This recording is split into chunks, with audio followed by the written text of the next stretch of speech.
Vocês devem estar lendo bastante recentemente sobre FMP, um tipo de produto que permite investir parte do saldo do fundo de garantia, aquele lá mesmo que fica esperando aposentadoria, compra de imóveis.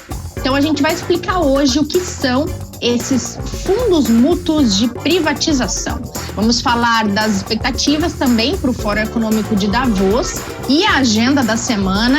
Então, bem-vindas e bem-vindos ao podcast desta terça-feira, 24 de maio. Investidor em Foco está começando com todos esses assuntos e com o Ítalo Martinelli, nosso especialista em recomendação e portfólio, de volta. Você estava de folga da gente, Ítalo. Obrigado, bom dia, Renata, boa tarde para quem estiver nos escutando, se é de dia, se é de tarde. Sim, fiquei um tempo fora, estava até com saudade, Renata, estava comentando aqui com o pessoal, até meus amigos, o pessoal do podcast estavam falando, e quando é que você vai gravar outro? Então estou super feliz aqui de voltar, de gravar mais um episódio aqui e estar aqui com vocês. Muito bom, a gente que agradece, Ítalo. E hoje a gente também tem a Tatiana Belisário, líder de produtos de investimentos, que vai contar para a gente, tintim por tintim, sobre este tipo de investimento que eu acabei de falar, o FMP. Tati, bem-vinda, prazer ter você por aqui. Obrigada, Rê. Boa tarde, Rê. Boa tarde, Ítalo. Um prazer estar aqui com vocês também. A gente que agradece. E, pessoal, a gente vai começar falando, então, um pouquinho de cenário. A gente já entra na explicação dos FMPs, só para não perder aí o calor do momento em que atenções estão bastante voltadas para Davos. Executivos e governantes começam a chegar para o Fórum Econômico Mundial, que ficou 2 anos remoto por causa da pandemia.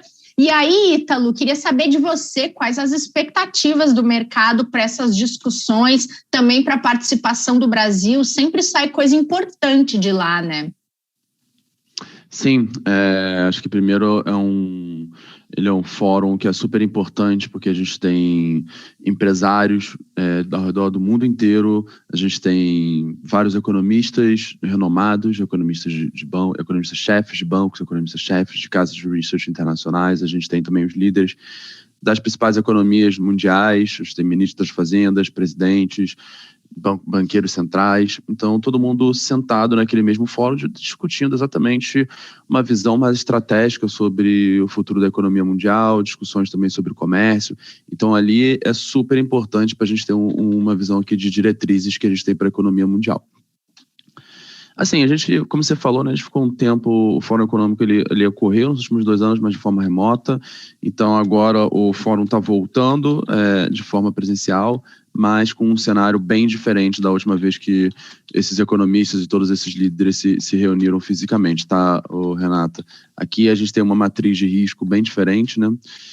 Com um cenário de risco bem distinto, com a questão da guerra na Ucrânia, inflação, crises políticas, como a gente viu no Peru, ameaças climáticas, todas as quebras que temos visto também nas cadeias produtivas, como na China, com os lockdowns.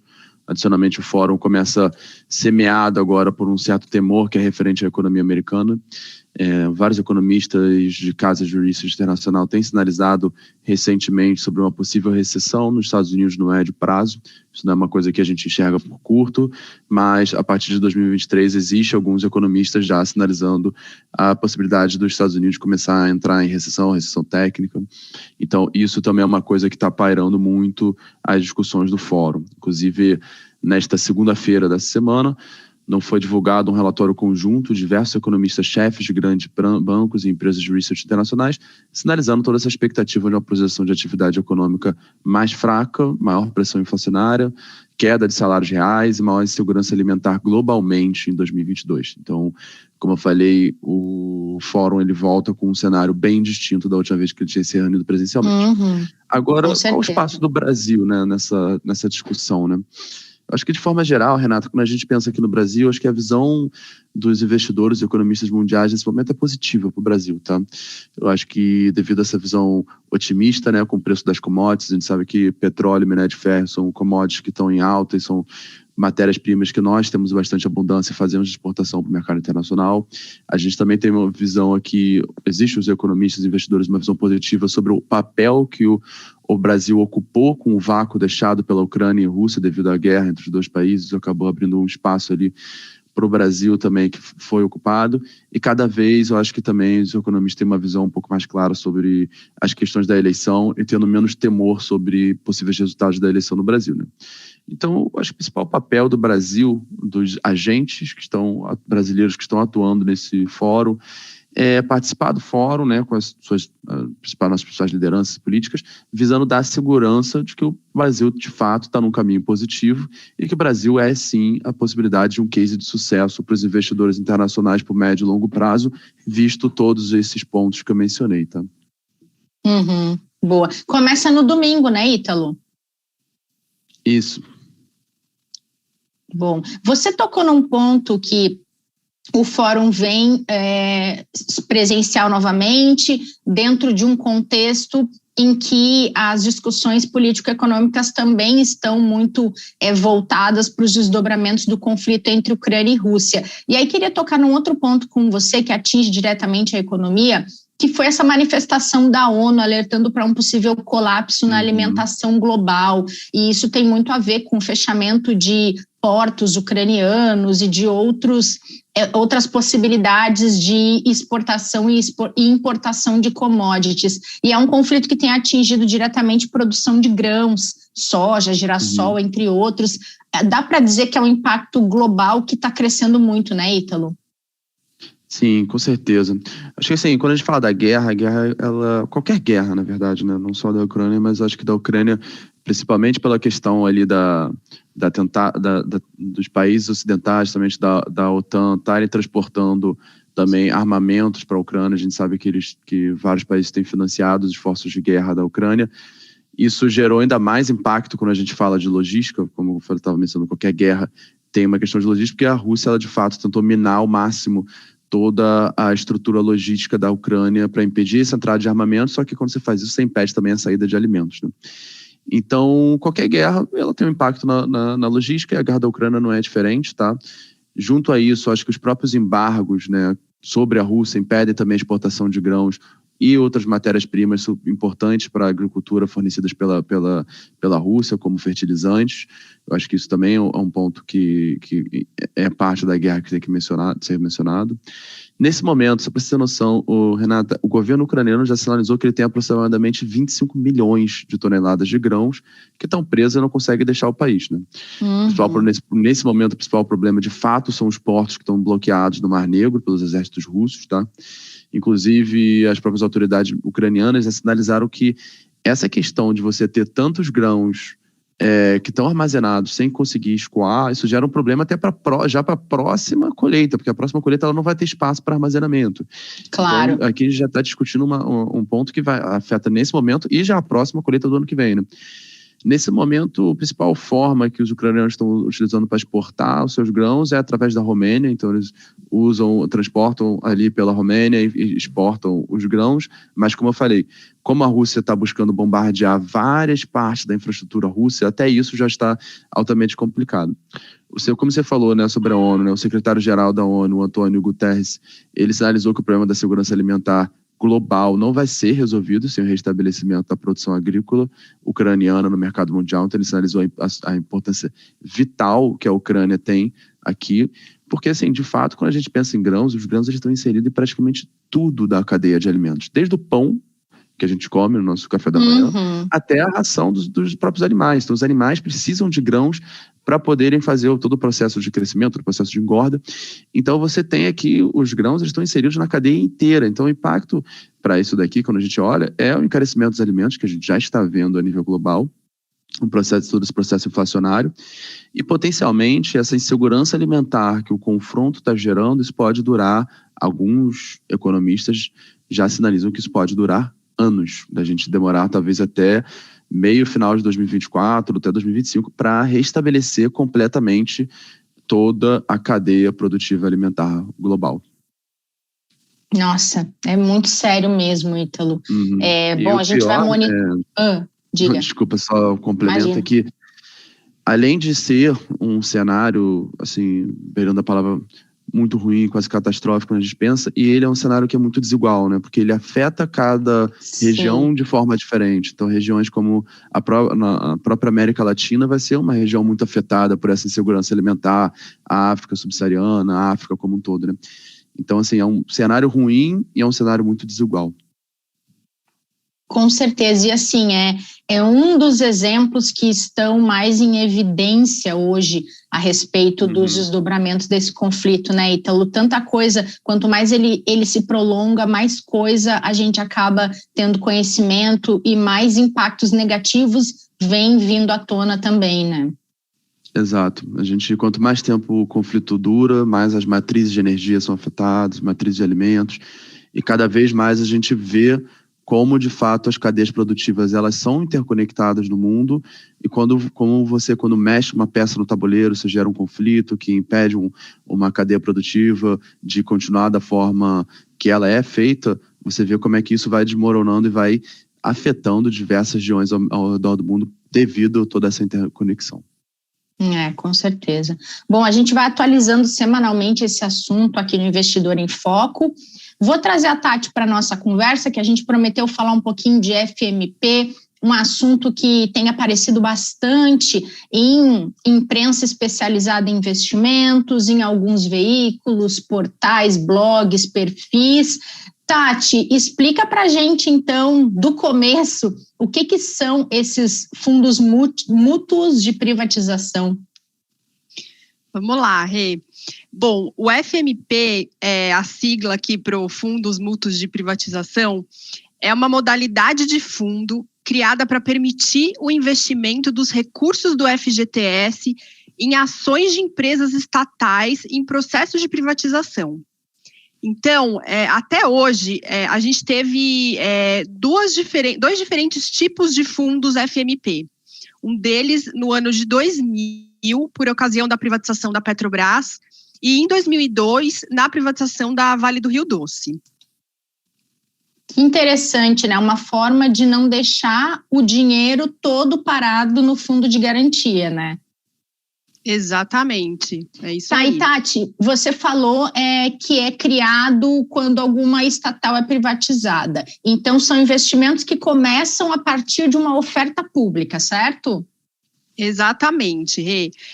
Num processo de privatização, existe uma oferta pública de ações e os FMP são criados para participar da oferta pública, comprando as ações da empresa privatizada com os recursos oriundos dos trabalhadores que destinarem parte do seu FGTS para o investimento. Então, retomando um pouco o histórico, né, que a gente tem de FMPs, no ano de 2000, na privatização da Petrobras, o governo reservou 3,4 bilhões para investimentos oriundos do FGTS em ações da companhia. Mas na época só conseguiu vender 1,6 bi aqui a 310 mil trabalhadores que optaram pelo investimento. Então, a demanda aqui foi menor do que a oferta.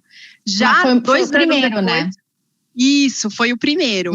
E aí, com o sucesso, né, da oferta aí de Petrobras, 2 anos depois, na privatização da Vale, o governo reservou um pouco mais de 1 bi para a FGTS, e aí a demanda foi muito maior, um pouco mais de 3 bi, quase 3 vezes mais.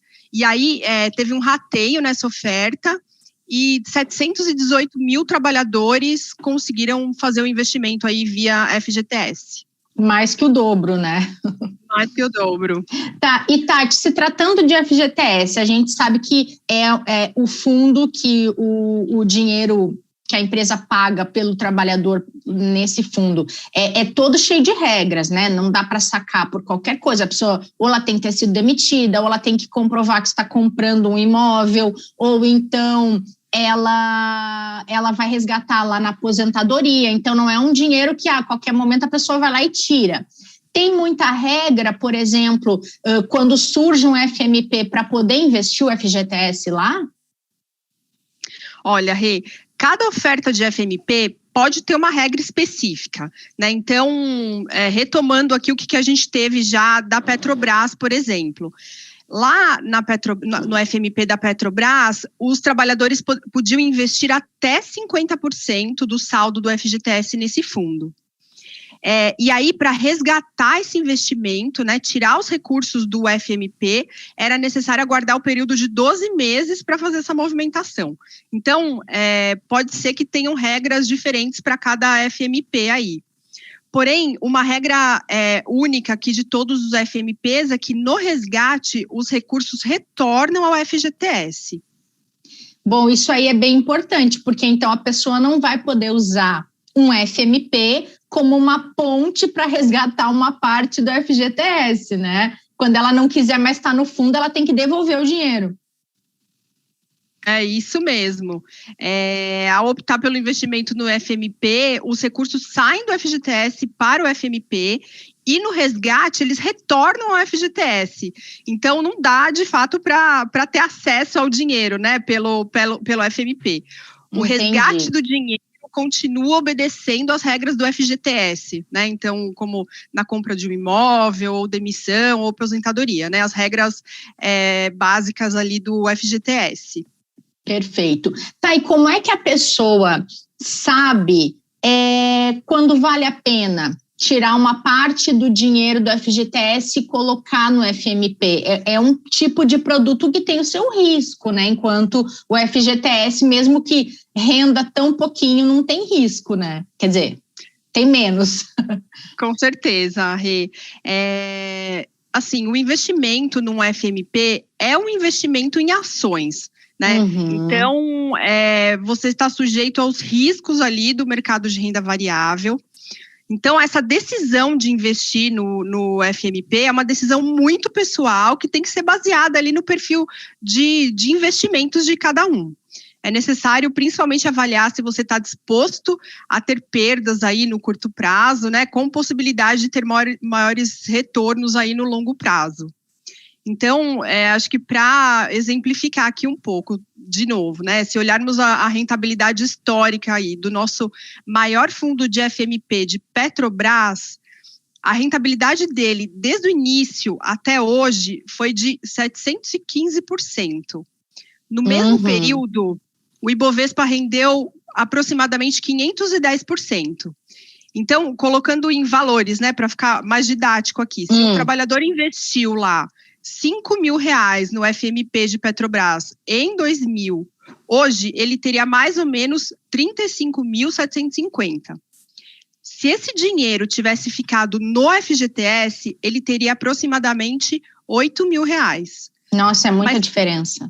Muita diferença, mas assim, é importante a gente mencionar que tivemos momentos aí, né, ao longo desse período que a ação da Petrobras sofreu bastante e em algumas janelas o fundo FMP sofreu perdas expressivas. Então, é o que a gente diz que é isso que tem que ser avaliado aí pelo investidor, né, o apetite a risco, o apetite a ter perdas aí no curto prazo com possibilidade de ganhos maiores. Com certeza. Agora, você e o Ítalo que podem me dizer isso melhor, mas acredito que pelo fato de ser um tipo de investimento em renda variável, na mesma, mais ou menos como se a pessoa estivesse comprando ações daquela empresa que foi privatizada, tem que pensar no longo prazo e pensar como uma fatia da diversificação, né? Não pegar todo o dinheiro possível e jogar dentro de um produto assim, né? Posso dar minha cota aqui também de contribuição, pessoal? Claro, eu acho que é super importante quando a pessoa faz a alocação nesse produto, quando ela decide de fato tirar o dinheiro da FGTS, botar nesse fundo de FMP. Eu acho que, como a Tati falou, né, são produtos que a gente olha para trás, foram estatais, que foram privatizados. Então, assim, é importante também a gente entender, primeiro, como já mencionado, a questão da volatilidade, o curto prazo que vai ter. E aqui, pessoal, a gente quando compara esses produtos, esse fundo, que é um fundo monoativo, que tem ali uma empresa só, um papel só, com, por exemplo, um fundo de um gestor ativo, um fundo como, vamos supor que a gente pega aqui na prateleira e olha um gestor, ou que seja Itaú Asset, ou que seja um gestor de terceiro que a gente distribui aqui dezenas deles, ali a gente está olhando uma carteira que é uma carteira de ações bem mais diversificada, às vezes com 20, 30 empresas. Então, aqui, a volatilidade, o movimento que a gente vai ver de curto prazo, inclusive, é maior do que um fundo que a gente olha normalmente na prateleira de investimentos, tá? De renda variável de ações aqui nacionais. Então, o primeiro ponto é que tem que ter o perfil e tem que entender que é mais volátil até do que um tipo de investimento paralelo a isso. E o outro ponto aqui que é importante é quando a gente for pensar, é pensar também um pouco no case dessa empresa, sabe? Putz, é uma empresa estatal que está sendo privatizada. Essa empresa, historicamente, é uma empresa que me paga bons dividendos, pagou bons dividendos lá atrás. Será que se eu fizer uma conta aqui para entender o quanto que ela está rendendo de dividendos anualmente comparada ao quanto rende o FGTS, provavelmente essas empresas estatais, elas são empresas que são conhecidas por pagamento de dividendos bem significativos. Então, assim, se você pensar até numa visão assim, de longo prazo, pensa um pouco de, eu estou aqui comprando uma empresa que tem um pagamento de dividendos significativo, se for o caso, ou não tem. Então, tem todos alguns pontos que a gente tem que pensar também, de fato, na empresa em si que a gente está fazendo essa transferência do FGTS para o FMP. Essa empresa, ela, por exemplo, ela está passando um processo de privatização, ela tem ali uma perspectiva, tem um projeto de crescimento, um projeto de desenvolvimento também focado no longo prazo, que é uma coisa interessante. Então, eu acho que todos esses pontos são pontos importantes que a gente tem que sempre pensar, porque a gente, de fato, no final, você está investindo naquela empresa, você está na expectativa daquela empresa ter um projeto e ter todo um crescimento no longo prazo positivo. Perfeito. Exatamente. É como se fosse um investimento numa ação mesmo, né? Que o FMP, a política de investimentos dele é comprar a ação dessa companhia aí a ser privatizada. Exato. Boa, gente. Boa. Explicado, então. A gente promete e cumpre aqui, né? Para a gente fechar esse episódio, Ítalo, tem bastante coisa na agenda da semana importante, além da chegada dos executivos e governantes em Davos, como a gente já falou lá no começo, né? Tem inflação, Fed, conta aí pra gente. Essa semana é semana complicada, hein, pessoal? Quem tá nos escutando, é bom pegar a caneta e ter bastante coisa para falar dessa semana. Eu acho que o principal ponto aqui, vou começar falando do mercado internacional depois do local. O principal ponto do mercado internacional é a quarta-feira, onde a gente vai ter divulgação da ata do Fed, da última reunião que a gente teve de decisão de política monetária da autoridade americana, tá, pessoal? Então, aqui, a ata dessas decisões, elas são super importantes porque elas mostram muito quais foram os principais pontos de discussão entre os dirigentes. Ali, às vezes, tem sinalizações sobre se determinado dirigente queria ter por exemplo, um aumento de juros maior ou menor, se isso foi discutido, qual é a visão que eles estão tendo, como foi o processo de decisão deles, porque isso daqui dá um direcionamento também para o longo prazo, para as próximas decisões do Federal Reserve. Então, quarta-feira tem uma ata do Fed. Nesta terça-feira, a gente vai ter também o Jeremy Powell, que é o presidente do Fed. Ele vai participar de um evento onde ele vai falar um pouquinho sobre a visão dele de projeções macroeconômicas e projeções também de expectativas do aperto monetário no país. Continuando nos Estados Unidos, quinta-feira a gente tem a divulgação do PIB americano, tá? E na sexta a gente tem o índice de preço dos gastos com consumo. Aqui é um índice inflacionário que é o principal índice inflacionário que o Fed gosta de acompanhar, é o PCA. Então, o Fed, quando toma suas decisões de política monetária, ele olha como principal variável esse indicador. Então, pessoal, ata do Fed, PIB e também o PCA, que é o principal índice de inflação, tudo na mesma semana. Como eu falei, semaninha bem complicada no mercado internacional. Agora, falando do mercado local, pessoal, acho que o principal ponto aqui para a gente olhar para o Brasil é terça-feira, tá? Então, começar falando de terça, a gente vai ter IPCA 15, aqui é super importante para os investidores entenderem se a gente está ainda nesse processo de inflação vindo como expectativa, às vezes surpresas acima do esperado. A gente vai ver o IPCA 15 dando uma arrefecida. A gente também, terça-feira, tem um dia super importante na Câmara, que vai ser possivelmente a data para votação do projeto de redução do ICMS sobre combustíveis, transportes públicos e outras linhas também. Aqui tem uma expectativa super importante, porque essa votação ela tem um impacto fiscal de redução de receita, principalmente para os estados, mas ela também tem ali um viés desinflacionário, visto que a expectativa é reduzir o ICMS sobre vários itens. Então, é um dia super importante para olhar a política, um dia super importante para acompanhar essa votação na Câmara. Nesta segunda-feira, a gente também começa com o encontro trimestral de economistas com o Banco Central. É um encontro que acontece de 3 em 3 meses, onde diversos economistas economistas-chefes de bancos em privados aqui no Brasil, economistas também de gestoras de fundos de investimentos, se reúnem com o Banco Central para discutir um pouco de projeção, para discutir um pouco de qual viés o Banco Central está dando ali para a sua política monetária. E, por último, sexta-feira aqui, tem a definição da bandeira tarifária de energia elétrica para junho. Aqui é importante só para a gente ver se a gente vai ver um aumento, uma redução e como isso pode impactar também a inflação, tá? Então, como eu falei, Renata, semana recheada, semana aqui um prato cheio para o investidor que está acompanhando o mercado. Perfeito, Ítalo, obrigada. Já começando bem essa semana, gente, boa semana para vocês dois, obrigada pela companhia aqui nesse episódio. Tati, um beijo para você, volte mais vezes. Obrigada, Rê, obrigada, Ítalo, foi um prazer estar aqui com vocês também. Uhum. Ítalo, a gente se encontra em breve, você vai revezando aí com o seu time. Não, tomara, tava com saudade, como eu falei, tava os amigos, família, tava todo mundo perguntando, e quando é que vai gravar o podcast de novo? Tava já sentindo saudade desse nosso bate-papo, Renata. Boa semana, Ítalo, brigadão. Obrigado. Boa semana para todos que nos escutaram, boa semana, Renata.